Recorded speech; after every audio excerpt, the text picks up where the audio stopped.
Selamat datang teman-teman sahabat Nuisme. Insya Allah sebentar lagi kita akan memulai bincang santai malam mingguan bersama Gus Rifkil Muslim dan Ning Imas Fatimatuz Zahroh, yang sebentar lagi insya Allah beliau berdua akan bergabung bersama kita dan akan membawakan judul bincang kita malam pada hari ini, yaitu korelasi kitab kuning dengan zaman milenial. Sudah hadir bersama kita Gus Rifkil Muslim.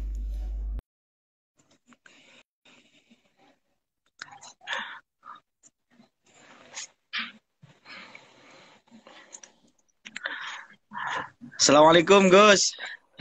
Waalaikumsalam. Sehat Gus? Pangestu pun sehat. Alhamdulillah, alhamdulillah. Oke, sambil nunggu kita nunggu. Oke.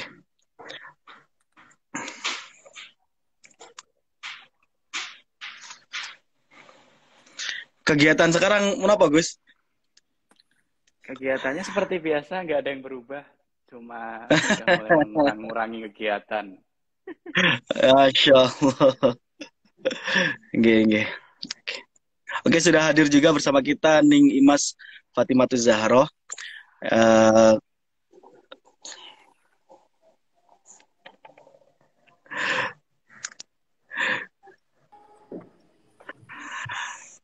Assalamualaikum Ning Imas.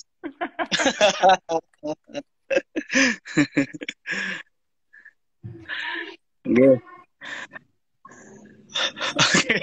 Kok saya jadi ikutan tegang ini? Saya grogi ini. Oke, guys. Langsung saja kita mulai malam mingguan kita pada malam hari ini. Saya buka ya Gus, izin buka. Ning Imas saya juga izin buka. Bismillahirrahmanirrahim. Assalamualaikum warahmatullahi wabarakatuh. Hamdan wa tamjidan lillah, salatan wa salaman ala rasulillah wa ala alihi wa sahbihi wa man tabi'a sunnatahu wa jama'atah min yaumina hadza ila yaumin nahdah. Yang saya hormati, di sini ada Gus Rifkil Muslim dan Ning Imas Fatimatuz Zahroh. Saya ucapkan terima kasih sudah meluangkan waktunya pada malam minggu kali ini untuk berbincang santai dan menggali ilmu bersama beliau untuk dengan tema yaitu korelasi kitab kuning dan zaman milenial. Sebelum penyampaian judul ini oleh Gus Rifkil dan Ning Imas, saya akan infokan kepada sahabat-sahabat Nuisme bahwasanya alhamdulillah sekarang Nuisme sudah sampai di 30.000 followers dan akan kami bagikan 2 kaos untuk 2 penanya terbaik pada malam hari ini. Saya juga ucapkan selamat siang kepada teman-teman yang di Kairo yang hari ini juga menonton. Banyak sekali yang ngechat, wah saya penggemar Gus Rifkil, saya penggemar Ning Imas. Dan mereka juga lagi nonton juga pada malam ini, pada siang hari ini. Oke, langsung saja kita akan memulai obrolan pada malam hari ini dengan judul yaitu korelasi kitab kuning dan zaman milenial. Apakah kitab kuning itu masih dibutuhkan di zaman seperti ini dengan zaman yang semakin modern, adanya 4.0, adanya Google, adanya referensi-referensi lainnya? Apakah kitab kuning itu masih penting atau masihkah dibutuhkan pada kejadian-kejadian masalah-masalah yang terjadi pada zaman milenial ini? Oke, saya kasih waktu kepada Gus Rifkil Muslim dahulu, kemudian dilanjut oleh Ning Imas Fatimatuz Zahroh. Kepada Gus Rifkil, waktu dan tempat dipersilahkan. Ladies first dulu harusnya ini.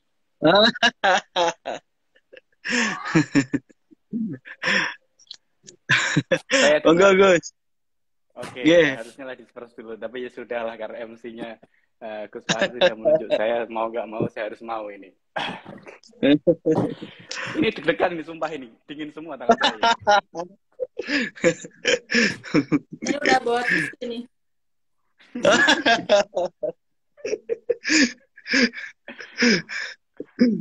Oke, ini pengalaman yang pertama malam hari ini ya, luar biasa. Wow, dedek ya. Bismillahirrahmanirrahim. Assalamualaikum warahmatullahi wabarakatuh. Alhamdulillah. Waalaikumsalam. Nasta'in ala umuri dunya waddin. Wassalatu wassalamu ala asrofil anbiya al mursalin sayyidina maulana Muhammadin wa ala alihi wa ashabihi ajmain amma ba'd. Fadilatil mukarramin wal muhtaramin, para alim, para kiai, para habaib yang senantiasa kita tunggu-tunggu fatwa serta nasihatnya, kepada khususon para masyayikh, para muassis dari Jamiah Nahdlatul Ulama, tak ketinggalan kepada seluruh sahabat-sahabat muisme dimanapun Anda berada yang menyimak secara langsung. Malming apa ini?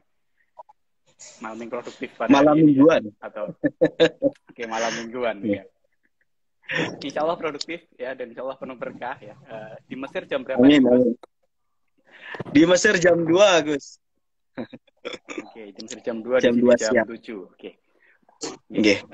Sebelumnya kita mulai, yang pertama dan paling perdana, mari kita haturkan puji syukur kehadirat Allah Subhanahu wa taala biqaulina alhamdulillah wa syukurillah, berkat limpahan taufik, inayah dan dayanya. Alhamdulillah pada malam hari ini kita bisa bermuajahah secara virtual biwasilati live Instagram tanpa suatu halangan apapun. Kedua kalinya salat masalam kita hadiahkan kepada junjungan kita Nabi Muhammad SAW. Semoga kita semua termasuk umat beliau mendapatkan syafaatnya. Amin Allahumma amin. Langsung saja untuk menyingkat waktu karena ini durasinya terbatas. Jadi sesuai judul pada kali ini, korelasi kitab Turos di zaman milenial. Ada beberapa keyword seperti biasa, saya akan membahas keyword seperti biasa tentang definisi-definisi. Tentunya kalau korelasi adalah sebuah benang merah, sebuah hubungan. Kemudian fokus berikutnya adalah tentang kitab kuning atau Turos. Ada banyak definisi tentang Turos atau kitab kuning. Cuma saya akan mengangkat salah satunya dari orang Barat, Martin van Bussen, yang mengatakan kitab kuning itu ditulis sekitar abad 10 atau 15 Masehi. Seperti yang sudah kita ketahui, dalam kitab kuning itu ada matan, ada sarah, juga hasyiah. Nah, kitab kuning sendiri walaupun pada awalnya berwarna kuning cetakannya, makanya dinamakan kuning. Akan tetapi perkembangan zaman, apapun warnanya tetap dinamakan kitab kuning. Nah, Turos ini, kitab ini mutabaroh atau bahasa lainnya ortodoks ya. Dalam Kutubul Mutabaroh ini pada sesuatu yang bersifat tentang ajaran-ajaran yang di situ adalah tentang prinsip-prinsip perlindungan. Nah, ada sebelumnya tentu kita sudah sangat mengenal dan ada ungkapan mayuridullahu bi khairan yufaqihu fiddin, yang mana barang siapa yang Allah kehendaki kepadanya kebaikan, maka Allah akan memberikan kepahaman ilmu kepadanya. Dalam hal ini berarti fikih. Berarti orang harus pandai, pintar fikih agar paham tentang agama. Karena Islam ini adalah agama yang rahmatan lil alamin, agama yang moderat. Jadi di situ tidak saklek. Makanya dalam menerapkan hukum-hukum ini, kita juga harus merujuk kepada hukum-hukum dasar Islam, mulai dari Quran, ijma, qiyas, Quran, hadis, ijma maupun qiyas. Jadi yang kalau tidak ada di Quran, maka dicari di hadis. Kalau tidak ada di hadis, dicari di ijma maupun di qiyas. Kalaupun tidak ada semua, akhirnya alhamdulillah kita terbantu dengan adanya turos atau literasi dari para salafus sholihin yang akhirnya nyampe ke tangan kita pada hari ini. Contoh kecil yang sering saya sampaikan di beberapa kali forum dimanapun, bahkan sempat juga dibuat video pendeknya, adalah ketika kita membahas sholat. Kita tidak akan menemukan sholat yang secara detail di Al-Quran. Di Quran cuma ada perintah aqimus sholah misalkan. Kemudian orang akan bertanya, aqimus sholah itu seperti apa? Pada zamannya Rasul, orang bisa bertanya. Kemudian Rasul menjawab, shollu kama ra'aitumuni usolli, itu ada di hadisnya.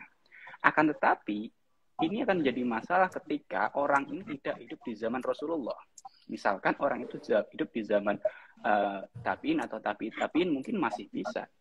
Akan tetapi ketika sudah lewat masa itu, akhirnya mereka akan mencari sumber. Ketika di Quran tidak ada, di hadis tidak ada, di ijma' qiyas juga tidak menemukan, akhirnya akan alhamdulillah seperti sampai sekarang ini kita bisa lihat di kitab-kitab fikih ada yang tentang misalkan kaifiah sholat mulai dari takbiratul ihram sampai kedua salam, bahwa definisi sholat kita juga tahu adalah ibadah yang diawali dengan takbiratul ihram, diakhiri dengan kedua salam, yang di dalamnya ada rukun fikih maupun rukun qauli, itu ditemukan di kitab-kitab salaf lewat matan, sarah maupun hasyiah. Dan perlu kita ketahui bahwasanya di dalam prinsip fikih itu ada 5 prinsip yang menjadi kaidah-kaidah dasar, yakni tentang agama atau ad-din. Yang kedua adalah nafas atau jiwa, yang berikutnya adalah al-aqlu, akal, yang keempat adalah an-nasl, genetik, dan yang keempat adalah harta atau harta benda. Maka kelima unsur ini perlu dikaji dan dibahas dalam ilmu fikih kaitan dengan beberapa hal itu sesuai bab-babnya. Misalkan kalau saya tabrakkan dengan korelasinya dengan zaman milenial, masih relevan atau tidak, masih masuk atau tidak dengan sekarang ini, yakni adalah misalkan seperti ini. Kita mungkin sering melihat sekarang adalah yang waktu itu masih ramai, misalkan jual beli online, sah atau tidak. Kalau kita maknai star letter be itu syaratnya harus ada mabe, harus ada mustari, harus ada bae, juga harus fi majlisin wahid, ada macam-macam itu, tentunya secara letter tidak bisa masuk. Akan tapi ulama dulu sevisioner itu sudah menyiapkan ketika syarat B tidak bisa, ternyata ada akad-akad yang lain, misalkan akad salam, akad misalkan B mausufun fi dhimmah atau yang lain, yang mana ini akhirnya terjadi di zaman sekarang jual beli online atau all shop ini. Jadi tidak harus di fi majlisin wahid, tidak harus di tempat, di TKP yang sama, akan tetapi juga tetap akad ini sah, misalkan seperti itu. Terus kemudian juga tentang adanya misalkan hifdun nafas atau yang lainnya. Terus kemudian tadi masalah tentang pengkiasan yang sering sekali sekarang ini kaitannya dengan bahaya narkoba. Kita tidak akan pernah menemukan dalil narkoba secara ceplos di Quran. Akan tapi kemudian di hadis juga Rasulullah pernah mencontohkan cuma dilarang meminum minuman yang wadahnya dicat dengan cacat tertentu, ya. Ada yang dari perasan anggur, ada yang dari perasan kurma itu. Kemudian ketika dikiaskan, dikiaskan, akhirnya ternyata ketemu kok narkoba itu juga bisa jadi haram. Bagaimana? Dengan kita mengkiaskan, ada kaidah mengatakan kul muskirin khamrun wa kul khamrun haram. Jadi setiap perkara itu memabukkan dan setiap perkara yang dikumpulkan khamr itu maka haram. Akan tapi ini ternyata kalau jenengan istiqro, kalau kita telaah lebih dalam lagi, ternyata ada loh ternyata perkara haram itu, perkara memabukkan itu tidak haram. Ada 2, saya meneliti ada 2. Ya. Yang pertama adalah mabuk perjalanan, baik itu udara, laut, maupun darat. Yang kedua ini yang paling berbahaya, di mabuk cinta. Ya ini nggak haram, kecuali dengan pasangan yang sah. Ya, kalau nggak sah ya haram. Ini jok saja biar nggak terlalu tegang. Kayaknya yang sebelah tegang banget itu. Ya, jadi seperti itu. Jadi relevan atau tidak, saya bilang masih relevan, asalkan kita bisa memosisikannya dengan baik dan benar. Contoh seperti ini. Mohon maaf ya, nih Mas ya. Ini untuk Gus Fahri, pernah baca ibarat yang, mohon maaf ini, seorang laki-laki masuk ke farji yang ukurannya 1 pintu besar atau dikatakan 1 gua gitu. Pernah membaca ibarat itu? Iya. Ya. Ada seorang laki-laki masuk ke farji, taruhlah sekarang raksasa gitu. Ketika orang tadi keluar, orang laki-laki tadi wajib mandi tidak? Ternyata tetap wajib mandi. Walaupun laki-laki tadi tidak merasakan nikmat, tidak merasakan enak, tidak merasakan keluarnya, mohon maaf, mani atau sperma. Kenapa? Ini ternyata ulama dulu sevisioner ini. Kok bisa? Iya. Kalau tidak ada ibarat ini, maka orang, mohon maaf ini, yang berhubungan menggunakan pengaman, saya sebut saja misalkan ya, memakai kondom, maka ini tidak dihukumi wajib mandi. Tapi dengan ibarat itu bisa kita, oh ternyata tetap wajib mandi. Walaupun misalkan ada orang bilang definisi dari jima itu adalah iltiqaul khitanen, bertemunya dua yang secara langsung mubasyarah tanpa ha'il biwairi ha'ilin, tapi ternyata biqadri duhulnya, kadar masuknya, terlepas bersentuhan atau tidak, terlepas enak atau tidak, nyaman atau tidak. Nah, ini sudah dipikirkan ulama dulu sevisioner dari zaman dulu, ketika ternyata ketika ada orang berhubungan memakai tanda kutip tadi pengaman, tetap wajib untuk mandi. Sama juga ketika masuk atau keluar ataupun tidak. Itu contoh-contoh kecil. Terus kemudian mungkin kita membaca ibarat lagi di fikih dasar saja. Bagaimana hukumnya orang sholat di tangga gitu ya? Di tangga yang seperti ini. Kalau di nalar boleh tidak? Bisa tidak? Kayaknya enggak deh.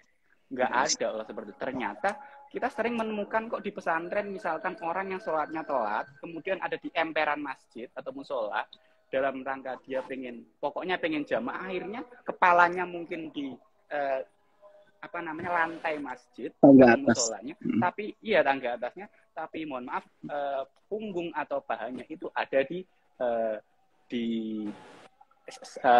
bukan di emperan masjidnya. Itu masih sah asalkan memang posisi kepala itu berada di bawahnya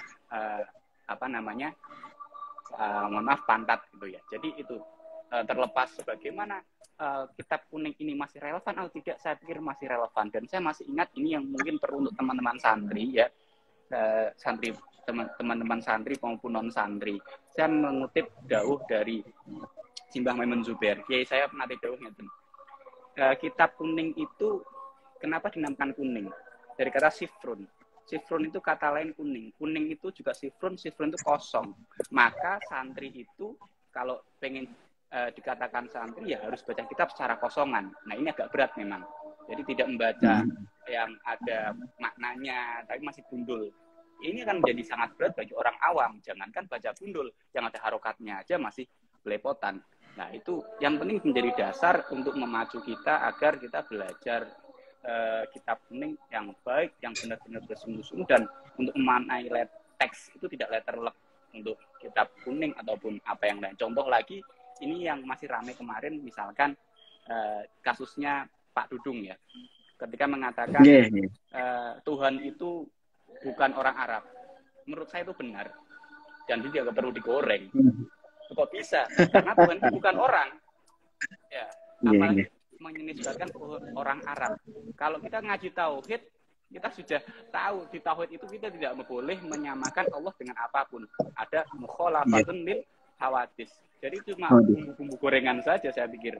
Jadi itu mungkin untuk teman-teman pintar-pintarlah untuk jangan untuk belajar dulu, jangan kesusu sok ngalim dulu ya. Dan kalau korelasinya dengan sekarang, kalau ulama dulu mengabadikan karya kiainya, karya musonefnya dengan membuat misalkan ada matan ditambahi sarah atau hasiah. Kalau sekarang mungkin kita belum sampai levelnya beliau mungkin kita bisa mengutip-kutip, bisa mencatat-catat dawuh dari kiai-kiai kita, habib-habib yang kita patut untuk tiru. Dan kalaupun memang sekarang bisa saja. Sekarang kita terbantu media sosial, terbantu beberapa platform. Silahkan yang hobi menulis, silahkan menulis. Yang mungkin bisa pakai konten-konten ini, silahkan. Karena ini yang saya lakukan karena saya tidak seproduktif teman-teman saya yang aktif nulis, misalkan seperti Laura Ismail yang aktif menulis, kemudian juga seperti misalkan Cak Iman yang juga sosial medianya ditulis juga beberapa ibarat seperti itu. Karena saya tidak sekreatif beliau-beliau, saya seminggu sekali itu membuat kutip kitab, cuma kutipan-kutipan saja. Yang goalnya adalah agar teman-teman itu membuka lagi, mengecek lagi, harapannya kita ini semodern apapun kita harus tetap berpegang teguh pada warisan dari ulama-ulama, pada para kiai al-muhafadzatu al qadim sholeh wal ahdu bil jadidil aslah. Mungkin seperti itu yang bisa saya sampaikan. Secara detail akan disampaikan oleh Ning Imas mungkin, dan nanti bisa disambung di sesi Q&A. Itu saja mungkin, kurang lebih. Minta maaf. Assalamualaikum warahmatullahi wabarakatuh. Waalaikumsalam warahmatullahi wabarakatuh. Terima kasih Gus Rifkil yang sudah menyampaikan ilmu kepada kita tentang korelasi kitab ini dengan zaman milenial. Ini para netizen menunggu-nunggu Ning Imas untuk menyampaikan materi ini kepada beliau. Waktu dan tempat dipersilahkan. Di sini hujan, suaranya terdengar jelas atau tidak? Jelas nih. Jelas. Ya, terima kasih atas kesempatannya. Sebetulnya tidak jauh beda ya. Tapi mungkin saya ingin mengutip tentang sejarah. Jadi kita tahu sendiri bahwa dulu pada zaman itu kan kalau para umatnya yang memiliki pertanyaan itu bisa langsung disampaikan kepada Nabi, langsung bertanya kepada Nabi. Tapi semakin kesini, tentu saja itu tidak dilakukan. Setelah Nabi wafat, mohon maaf maksudnya semakin kesini, setelah Nabi wafat itu tidak mungkin dilakukan. Tempat bertanya itu sudah. Namun Nabi ini kan meninggalkan warisan dalam Quran, hadis, serta manhajul fikih. Nas yang berupa Quran dan hadis ini nanti diolah oleh ulama dengan manhajul fikih yang juga diwariskan. Manhajul fikih di sini itu akan banyak sekali cabangnya, yaitu adalah metode menggunakan istilah dan Imam Syafi'i menggunakan ijma dan qiyas. Itu nanti mungkin pembahasannya terlalu lama. Yang jelas di sini kita mengetahui bahwa sesungguhnya ad-din itu riwayat. Jadi agama itu diriwayatkan. Sehingga kita tidak bisa memutus riwayat itu dengan langsung memahami agama melalui terjemahan atau hanya tekstual Al-Quran dan hadis. Tentu harus melalui manhajul fikih. Bagaimana manhajul fikih ulama tersebut itu juga dari manhaj sendiri. Sehingga kalau misalnya kita menafsirkan bagaimana kitab-kitab kuning yang sudah kita pelajari semalam, dan kemudian kita tidak kembali kepada kitab kuning terlebih dahulu dalam memahami kontekstual hadis dan itu akan sangat membahayakan sekali.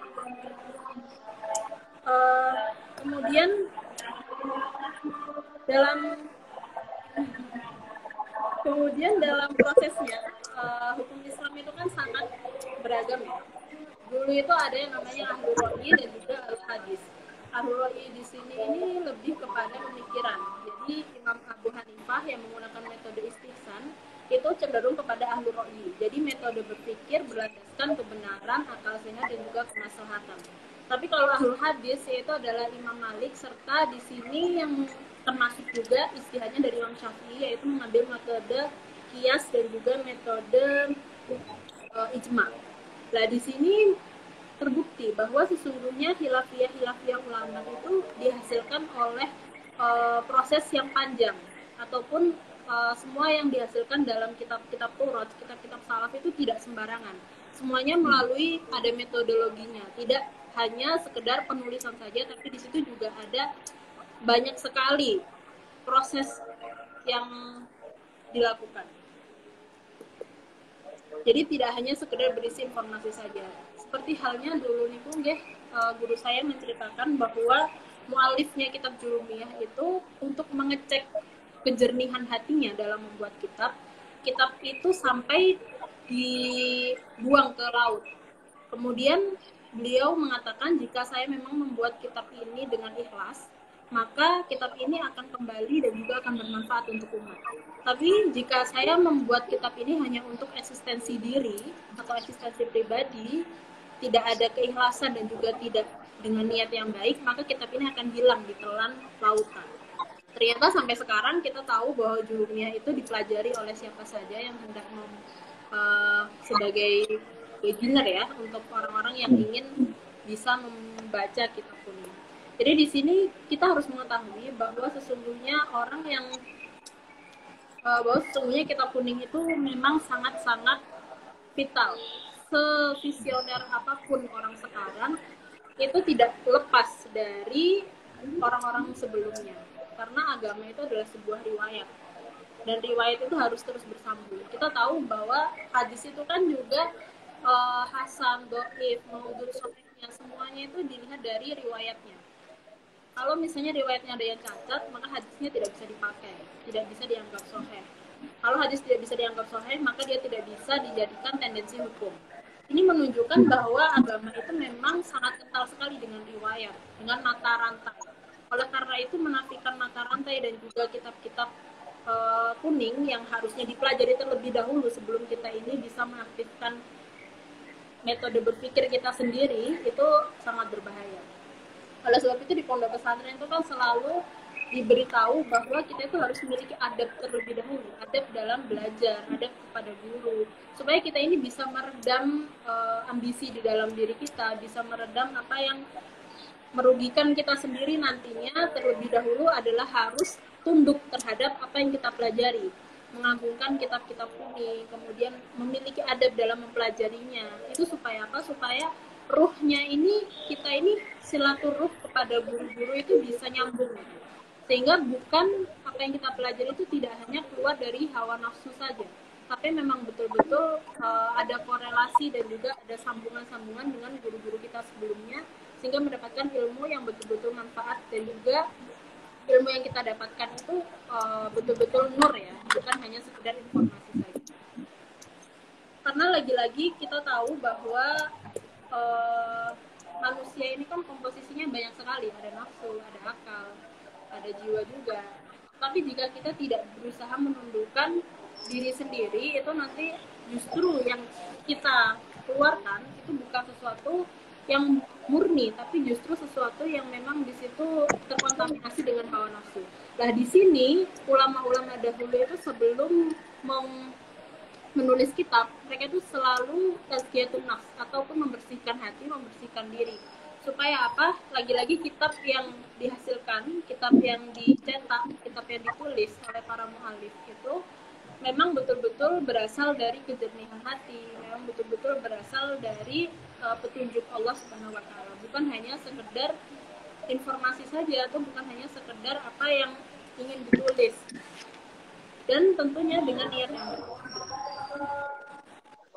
Jadi bagaimanapun kita ini nanti ke depannya, entah itu fikih itu kan ada klasik, ada fikih kontemporer ya sekarang. Tapi yang jelas adalah kita tidak boleh meninggalkan untuk mempelajari kitab-kitab klasik terlebih dahulu, karena itu adalah bekal kita untuk kedepannya, bagaimana agama ini bisa diambil, bisa diarahkan kepada hal-hal yang lebih maslahah tanpa meninggalkan manhaj fikri yang sudah menjadi riwayat dari agama kita sendiri. Begitu, kurang lebih seperti itu. Hanya itu yang bisa saya sampaikan. Ya, terima kasih atas waktunya. Terima kasih Ning Imas atas pemaparan dan ilmunya. Ini dari tadi saya lihat ketika Gus Rifkil berbicara, Ning Imas yang keringetan. Ketika Ning Imas bicara, Gus Rifkil yang keringetan. Oke, terima kasih waktunya kepada Gus Rifkil dan Ning Imas. Ini ada beberapa pertanyaan. Yang pertama yaitu masalah KDRT yang sekarang sedang dibahas rame di dunia maya, yang dimana oleh seorang ustazah dikatakan bahwasanya kekerasan dalam rumah tangga itu diperbolehkan dan tidak usah diangkat isunya kepada halayak ramai, seperti itu. Sampai saya melihat pun ketika isu ini keluar, Al-Azhar juga mengeluarkan fatwa tentang ini, dan ya seperti itu, bahwasanya pemukulan itu tidak relevan lah untuk masalah sekarang. Nah, sekarang saya mau minta penjelasan dari Gus Rifkil tentang KDRT ini. Kira-kira bagaimana pandangan beliau tentang masalah yang sedang ramai saat ini di dunia maya. Monggo Gus. Oke, sebelumnya saya bagi dulu KDRT itu ada dua. Yang pertama kekerasan dalam rumah tangga, ini saya menolak. Yang kedua kebucinan dalam rumah tangga, yang kedua ini saya mendukung. Kebucinan dalam rumah tangga kayaknya. Jadi jadi gini Mas, sebenarnya menikah itu kan tidak cuma sekedar menyatukan dua orang yang berbeda, tidak cuma menyatukan dua keluarga yang berbeda, kan, tapi menyatukan dua pemikiran, dua visi, dua konsep, yang mana saling melengkapi, saling memahami, saling menghargai, saling menghormati. Bukan bermaksud untuk saling adu power, terlepas ada misalkan Qur'annya jelas, ar-rijalu qawwamuna 'alan nisa, akan tetapi bukan serta-merta seorang suami harus super power di atas istrinya. Banyak pendapat para alim, para kiai yang mengatakan seorang suami yang baik itu harus bisa menghormati istrinya. Menghormati dalam hal ini ya sama-sama menghargai profesinya, sama-sama menghargai kewajiban, tugas pokok dan fungsinya. Bahkan kalau kita kaji di literatur fikih, hukum Islam aslinya, mungkin orang Indonesia akan terkaget-kaget. Ternyata menyusui itu bukan kewajiban istri loh, menyusui itu kewajiban suami. Ternyata mencuci, memasak itu juga bukan kewajiban istri. Suami. Tapi nah, yang mungkin yang menjadi perdebatan adalah menyusui itu kewajiban dari suami. Loh kok bisa? Ya, ini kan aneh. Ternyata ini bisa karena dalam sejarah kita belajar coba Sirah Nabawiyah, cerita tentang cerita Kanjeng Nabi ketika disusui oleh Halimatus Sa'diyah, terlepas itu adalah adat dari orang Arab. Jadi perlu makanya dari awal sebelum nikah, ini perlunya, mohon maaf ini ya, perlunya proses, saya bilang proses, perlunya pemahaman yang sama, visi yang sama, bagaimana seorang suami dan istri itu benar-benar siap untuk menikah. Jadi jangan tergesa-gesa langsung pengen nikah, akan tapi secara psikis, secara mental belum siap. Jadi kalau memang dari awal mereka sudah benar-benar siap, insya Allah ini tidak akan terjadi KDRT. Dan misalkan, kalaupun memang ada redaksi mengatakan seorang suami boleh misalkan memukul, itu pun dengan tidak yang keras, tidak menyebabkan luka, tidak membekas, dan tidak di area muka dan sebagainya. Itu kalau memang istrinya sudah nusus, sudah sangat over, tidak bisa kandani, jelas seperti itu. Tapi kalau memang dari awal kalau saya mungkin share ke teman-teman. Jadi kalau memang mau menikah dari awal, pastikan benar-benar siap secara lahir batin, secara psikis, mental maupun yang lain. Seperti itu mungkin. Siap, matur suwun Gus Rifkil Muslim. Saya mendengarnya seperti bukan jawaban, tetapi khutbah pranikah. Terima kasih Gus atas jawabannya. Sekarang kita ke Ning Imas. Saya sedikit membaca-baca tulisan Ning Imas di Instagram. Itu ada tulisan perempuan mengaji, perempuan membaca. Gitu. Kita tahu bahwasanya banyak orang bilang kalau perempuan itu akhirnya nanti akan ada di dapur dan sebagainya. Nah, tulisan Ning Imas tentang perempuan mengaji dan perempuan membaca ini membuka pikiran saya bahwasanya perempuan itu tidak hanya di dapur, tapi dia harus berintelektual, dia harus pintar dan harus sebagainya. Nah, saya minta kepada Ning Imas untuk memaparkan slogan ini, perempuan membaca dan perempuan mengaji, barangkali bisa menjadi semangat untuk sahabat-sahabat Nuisme yang cewek-cewek yang sedang nonton sekarang. Monggo Ning. Suaranya jelas ya, karena di sini hujan deras sekali. Ya. Iya. Jelas Ning, jelas. Terima kasih atas pertanyaannya. Mungkin sebetulnya selain dari ungkapan yang sering kita tahu bahwa Al-Qum Madrasatul Ula, madrasah pertama. Jadi madrasah itu secara tidak langsung kan diharapkan bisa menjadi pendidik yang baik. Dan pendidik yang baik ini seharusnya memang harus terdidik terlebih dahulu. Tapi kita juga tahu bahwa kebodohan itu bisa mengacu pada ketakutan, dan ketakutan itu bisa menimbulkan kekerasan. Nah, di sini kita tahu bahwa banyak sekali seorang perempuan yang kewalahan menghadapi banyak hal di dalam hidupnya karena tidak cukup memiliki pengetahuan di dalamnya. Seperti contoh, dia ini mau jadi ibu tapi enggan menguasai ilmu parenting. Dia akan banyak kewalahan dalam menjalani proses tersebut. Jadi maksud saya di sini perempuan membaca, perempuan mengaji itu adalah seharusnya perempuan membekali dirinya terlebih dahulu sebelum dia ini menjadi seorang pendidik. Hendaknya harus mendidik dirinya sendiri.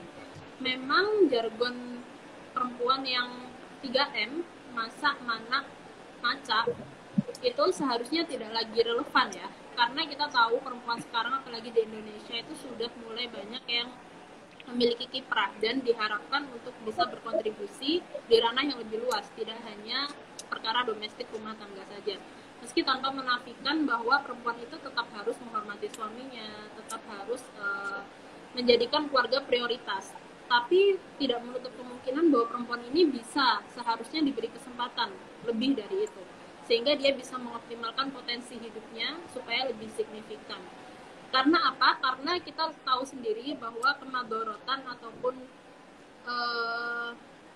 dampak negatif yang dihasilkan oleh orang-orang yang kurang terdidik, perempuan-perempuan yang kurang terdidik itu sangat banyak sekali. Seperti halnya ketidakmampuannya untuk mendidik anak, kemudian ketidakmampuannya untuk mengelola misalnya emosinya sendiri, ketidakmampuannya untuk menjadi seorang yang memiliki kontribusi positif paling tidak. Jadi maksudnya ya mohon maaf, kita nanti tidak menghabiskan waktu kita secara sia-sia hanya untuk rasan-rasan di rumah tetangga. Perempuan punya mohon maaf ya, perempuan punya kesempatan lebih dari itu, lebih dari hanya menjadi seorang yang demikian. Perempuan itu bisa loh punya potensi yang baik ke depannya, bisa menjadi seseorang yang memberikan manfaat dan juga kontribusi yang positif untuk orang-orang di sekitarnya. Atau misalkan hal-hal kecil dalam ekonomi, ranah ekonomi, bisa membuka lapangan pekerjaan untuk orang-orang sekitar dengan menciptakan lapangan pekerjaan kecil-kecilan seperti halnya jualan online, kemudian bisa merekrut karyawan dari tetangga-tetangga sekitar untuk menghasilkan atau memajukan ekonomi di daerahnya atau di desanya. Ini kan sebuah gebrakan yang positif daripada hanya petan-petan di depan pintu, kemudian merasa dikancani. Itu cukup miris ya buat saya. Padahal seharusnya bisa lebih dari itu perempuan itu. Kemudian saling menjatuhkan, kemudian ngejat satu sama lain karena sebetulnya nganggur ya, karena tidak punya kerjaan, karena kehidupannya sudah selesai, mendidik anak misalnya, anaknya sudah besar, suaminya juga sudah tua misalnya, kemudian anaknya sudah besar. Akhirnya ketika perempuan ini eksistensinya disandarkan untuk mengurus orang lain dan ternyata yang diurus ini sudah selesai, sudah keluar dari masa untuk diurusnya, jadi dia ini kehilangan kesibukan, kehilangan nilai diri. Sebetulnya apa yang harus saya lakukan lagi? Tapi jika perempuan ini dari awal dia sudah punya prinsip, dia punya ilmu yang cukup, dia suka membaca, dia suka mengupgrade dirinya untuk menjadi lebih baik, dia memiliki kiprah yang positif, nanti kedepannya hidupnya itu akan semakin signifikan. Dan itu yang coba saya ingin sampaikan kepada banyak perempuan supaya hidupnya kalian semua ini bisa lebih bermanfaat. Karena kita ini diberi hidup hanya sekali, seharusnya digunakan dengan sebaik mungkin. Jangan 3M. Kita punya banyak sekali kontribusi ataupun punya banyak sekali kesempatan di dunia ini. Gitu. Tapi mungkin terkadang sosial itu masih mengungkung perempuan ya, karena perempuan itu dianggap makhluk kedua dan dianggap tidak berdaya. Jadi lebih baik kita itu harus mulai membuktikan diri dan mulai yakin atau mulai percaya diri ya untuk unjuk bakat, untuk melakukan sesuatu yang di situ bisa memberikan dampak positif minimal kepada diri sendiri. Jadi perempuan yang rajin membaca, perempuan yang berpendidikan itu sebetulnya yang pertama adalah untuk dirinya sendiri, yang kedua nanti untuk anaknya, untuk keluarganya, untuk lingkungannya, dan syukur-syukur ya bisa untuk masyarakat dan juga ranah yang lebih luas lagi. Gitu. Jadi memang sebetulnya yang lebih membutuhkan pendidikan itu perempuan, karena Jika kita mendidik seorang laki-laki, kita mendidik seorang laki-laki. Tapi jika kita mendidik seorang perempuan, kita mendidik satu generasi. Oke. Terima kasih banyak nih Mas atas pemaparannya. Ini sungguh membuka pikiran kita tentang bagaimana perempuan dalam berumah tangga. Sekarang kita masuk ke dalam sesi pertanyaan dari teman-teman sahabat Muisme. Sebelumnya saya akan menginfokan bahwasanya live streaming malam mingguan kali ini adalah live streaming terbanyak yang pernah terbanyak penontonnya, viewernya yang pernah diselenggarakan oleh Nuisme gitu Gus dan Ning. Ini ada pertanyaan dari Batozar_12 untuk Gus Rifkil. Bagaimana dengan sekarang maraknya kitab-kitab PDF gitu Gus? Kitab-kitab PDF apakah itu mengurangi kebarokahan atau bagaimana? Monggo Gus jawabannya. Oke, terima kasih. Ini pertanyaannya juga lumayan sulit ya. Maksudnya terlepas PDF itu kan memang sebuah alternatif bagi sekarang. Apalagi kita teman-teman yang di Indonesia, kadang ada kitab yang baru dari misalkan dari Mesir, dari Syria, dari Yaman, Mekah dan yang lain. Kadang cukup dengan dikirimkan PDF-nya saja. Karena kalau nunggu kitabnya dipaket lama dan sebagainya. Tapi menurut saya seperti ini. Terlepas sebelum kita bahas barokah ya, kita bicara tentang hak cipta, karya. Karya itu adalah sebuah hasil dari pemikiran, hasil dari cipta rasa karsa manusia. Apapun bentuknya, itu karya. Dan sekecil apapun karya, itu harus dihormati, harus dihargai. Contoh kecil, saya akan bercerita tentang Syair Krasan Mondok. Di sini ada tadi ikut live juga Pak Fanana. Syair Krasan Mondok itu karya dari Pak Fanana dengan saya dan beberapa santri Pondok Pesantren Munawwarah Hikmah. Kemudian dengan sangat cepat sekali menjadi viral karena bahasa kasarnya, pembajakan. Ya, yang banyak pondok-pondok mengklaim pondoknya. Dari awal saya bilang saya tidak berpikir royalti apapun. Cuma tolong dong disertakan Syair Krasan Mondok hasil karya santri Munawwarah Hikmah. Itu sudah cukup bagi saya. Ini contoh kecil. Nah, ketika saya korelasikan dengan kitab PDF ini, karena orang sekarang dengan orang dahulu itu berbeda tingkat keikhlasannya. Tadi diceritakan oleh Mas bahwasanya kitab Jurumiyah itu untuk mengetes keikhlasannya kitabnya dibuang. Makanya Jurumiyah dari kata air yang mengalir, ya air yang mengalir, dialirkan di air dan dibuang dia kembali lagi. Orang sekarang jangankan dialirkan, dilempar aja udah hilang. Nah sekarang teknologi sekarang, jangankan PDF, jenengan ngetik di sosmed aja langsung di capture, kemudian diedit, kasih fotonya jenengan sudah menjadi caption, menjadi quotes jenengan sendiri. Karena di Indonesia hak cipta itu kurang dihargai. Saya masih ingat kata dosen S2 saya mengatakan saya tidak mau ada plagiasi dalam tesis dari kalian semua gitu. Dan dia menceritakan dulu ketika mengajar kuliah di Leiden di Belanda, ada seorang yang bahkan seluruh gelarnya dicabut gara-gara makalah yang plagiat. Jadi gelar S2-nya dicabut, S1-nya dicabut. Ini tentang karya. Nah, kembali ke masalah PDF tadi, kaitan barokah atau tidak. Yang penting sebelum kita geser ke barokah, yang pertama yang perlu kita cari adalah orang pengarangnya itu ikhlas tidak untuk karyanya ini dipublish secara free. Kalau insya Allah kalau orang tadi ikhlas dan dipublish secara free boleh, baru kita bicara tentang barokah. Karena percuma kita bicara barokah, akan tapi orangnya, pengarangnya tidak ikhlas ketika karangannya dipublish kemana-mana. Jadi kalaupun memang sudah ikhlas, ada kan kadang misalnya ini boleh majanan, boleh secara gratis disebarluaskan, maka baru kita berpikir barokah. Nah, barokahnya dengan kesambungan sanad tadi, karena al ilmu ad-din riwayah yang itu harus sanad, karena ketika ilmu agama tanpa sanad ya tidak akan ada barokahnya tentunya. Dan ketika ngaji online yang sering ditanyakan juga ngaji online dengan ngaji secara langsung, barokahnya bagaimana? Sama-sama ada barokahnya. Kita PDF pun menurut saya sama-sama ada barokahnya. Cuma mungkin tingkat levelnya berbeda. Karena kalau kita ngaji dengan langsung bermuajah, ada dawuh dari Rasulullah dalam hadisnya, man ro'ani dakhal jannah wa man ro'ani ila yaumil qiyamah dakhal jannah, itu mungkin bisa digunakan untuk orang yang ngaji secara langsung. Nah, kita pun sama menurut saya, ketika kita membeli kitab, saya masih ingat ada kiai yang dawuh, salah satu cara kita untuk menghargai kelangsungan agama Islam ini dengan cara kita membeli kitab. Terlepas kita belum bisa baca, kita ngalap barokah. Jadi iso tuh kitab sih. Jadi dulu ada yang bilang seperti itu, ya. Jadi kaitan barokahnya tidak, menurut saya tadi yang pertama ikhlas atau tidak pengarangnya. Terus kemudian memang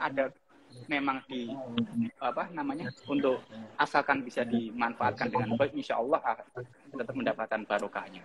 Terlepas level barokahnya berbeda-beda. Itu mungkin dari saya, monggo ditambahkan secara detail lagi. Oke, terima kasih Gus Rifkil atas jawabannya. Ini ada satu pertanyaan lagi untuk Ning Ilmas dari Hakim_Ahlu Kamal. Tips milenial pemuda zaman sekarang yang tidak pernah pesantren. Bagaimana caranya dia untuk mengimplementasikan kitab kuning dalam kehidupannya. Misalkan ada masalah ini, ada masalah itu, bagaimana dia mengambil rujukan kitab kuning ketika dia adalah jatuhnya seseorang pemuda yang tidak pernah belajar kitab kuning dan tidak pernah pesantren. Monggo Gus, monggo Ning jawabannya. Mengutip daunnya santri itu bukan hanya yang pernah mondok saja, tapi santri adalah siapapun yang berakhlak seperti santri. Jadi di sini sebetulnya santri ini yang jadi pokoknya adalah akhlaknya, karena memang dalam prinsip beragama itu ada prinsip berislam. Dalam prinsip berislam itu ada prinsip tauhid, prinsip bersyariah, dan juga prinsip akhlak. Dan santri ini yang penting akhlaknya seperti santri, maka bisa dianggap sebagai santri. Lalu bagaimana jika orang yang tidak pernah mondok ingin mengetahui hukum-hukum Islam? Maka perlu untuk mengambil seorang guru yang mana sanad keilmuannya bisa dipertanggungjawabkan. Ini masyhur sekali, banyak sekali kan ya ungkapan-ungkapan demikian. Jadi memang pentingnya memiliki guru yang sanad keilmuannya bisa dipertanggungjawabkan itu adalah supaya ilmu yang kita dapatkan ini betul-betul murni, ilmu yang memang dari Rasulullah, punya sanad khusus kepada Rasulullah. Tidak hanya ilmu yang tidak jelas dari mana asalnya. Karena bahkan seperti halnya dalam membaca Al-Quran sendiri, itu kan syaratnya harus musyahadah, harus bertatap-tatapan. Kemudian bacaannya ini riwayatnya itu jelas sampai Nabi. Begitu juga dengan ilmu-ilmu agama. Harus tahu gurunya siapa. Jadi memang caranya bagaimana? Caranya adalah mencari guru yang bisa dipertanggungjawabkan sanad keilmuannya. Cuman untuk orang awam kan sanad ini juga suatu yang membingungkan, karena mereka juga tidak pernah mondok, jadi tidak tahu sebetulnya yang benar yang mana, yang mutabaroh itu seperti apa, gurunya itu yang harusnya yang bagaimana. Jadi memang ini adalah PR untuk para santri supaya lebih aktif lagi untuk ilmi di sosial media, agar banyak orang itu yang lebih mengenal santri di ranah sosial media, sehingga mereka itu bisa mengikuti para santri dibanding mengikuti orang-orang sebelah. Maaf, saya tidak menyebut merek. Jadi memang di sini selain ada PR untuk para santri, tapi juga caranya adalah dengan mencari guru yang mutabaroh. Yaitu tadi, bagaimana bisa tahu ini gurunya betul-betul bisa dipertanggungjawabkan atau tidak. Sulit ya, karena ihdinas siratal mustaqim, kita saja masih berdoa semoga ditunjukkan jalan lurus dalam amin. Ya. Jadi ya itu tadi, mungkin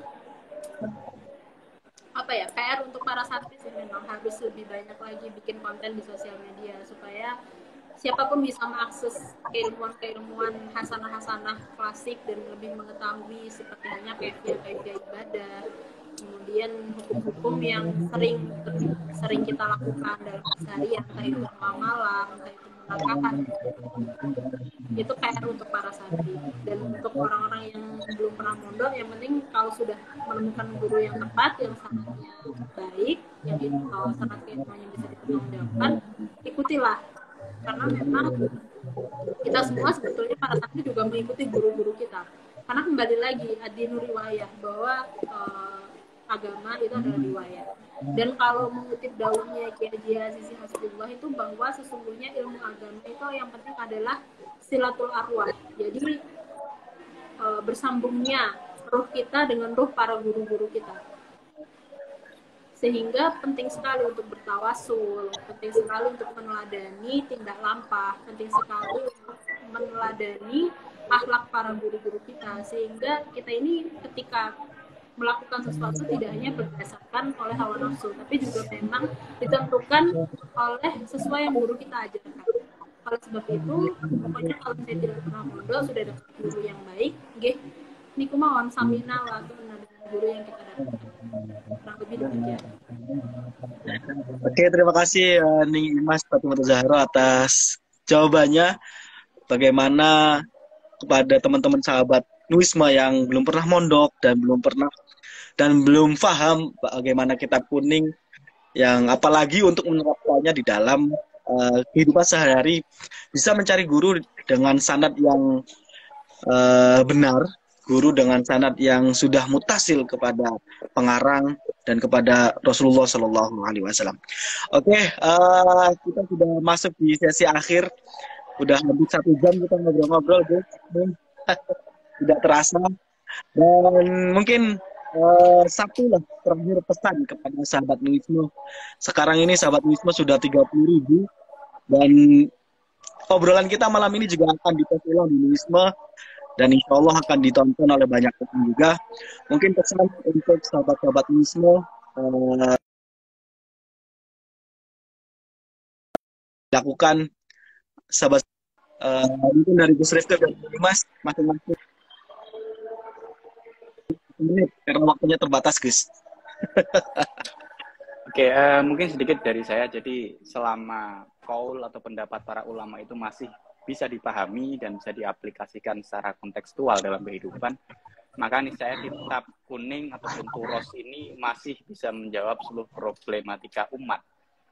Jadi tetaplah berpegang pada kitab turos atau kitab kuning, terlebih bagi kaum santri. Dan tadi saya sepakat dengan yang disampaikan oleh Mas, untuk santri yang bukan santri, maksudnya untuk orang yang awam bisa belajar dengan mencari guru yang sanadnya jelas. Terlepas tadi saya juga baca ada beberapa yang bagaimana belajar secara online dan sebagainya, asalkan sanadnya jelas, insya Allah ilmunya tetap sanad mutasil dan tetap barokah. Itu saja mungkin dari saya, kurang lebihnya mohon maaf. Assalamualaikum warahmatullahi wabarakatuh. Waalaikumsalam warahmatullahi wabarakatuh. Sekarang dari Ning Mas, pesan untuk sahabat-sahabat Nuisma. Monggo Ning.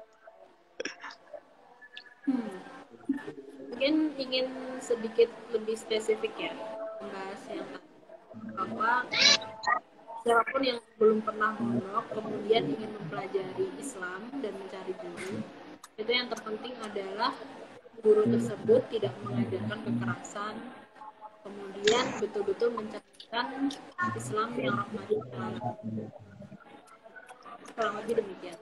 Jadi tidak hanya menggembor-gemborkan hijrah, menggembor-gemborkan hadis Nabi, menukil Al-Quran, tapi juga betul-betul mengimplementasikan Al-Quran hadis pada kesehariannya, pada kepribadiannya, menjadi seseorang yang berakhlak Qurani, tidak hanya sekedar secara tekstual saja atau secara pengetahuan saja, tapi betul-betul diimplementasikan terhadap dirinya.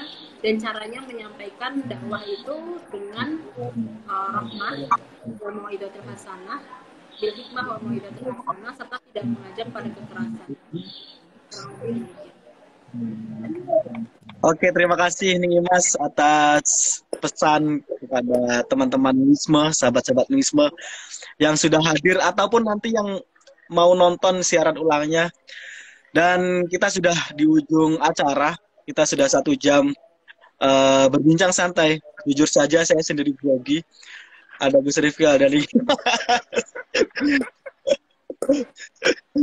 Dan alhamdulillah live streaming malam mingguan malam ini juga terbanyak selama ini Nuisma membuat live streaming. Dan kepada sahabat-sahabat Nuisma semuanya, penggemar Gus Rifkil, penggemar Ding Imas yang sudah ngechat saya, nge-DM saya, kita sudahi dulu, nanti insya Allah kapan-kapan kita akan hadirkan beliau berdua lagi di Nuisma setelah resepsi.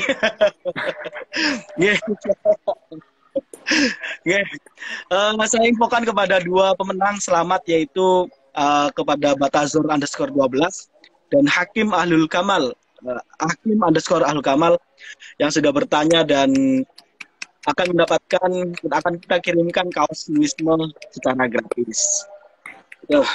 Mungkin itu saja. Terima kasih waktunya, terima kasih semuanya. Nanti kita ketemu lagi. Wallahul muwaffiq ila aqwamit thoriq. Wassalamualaikum warahmatullahi wabarakatuh. Assalamualaikum warahmatullahi wabarakatuh. Amin. Matur nuwun.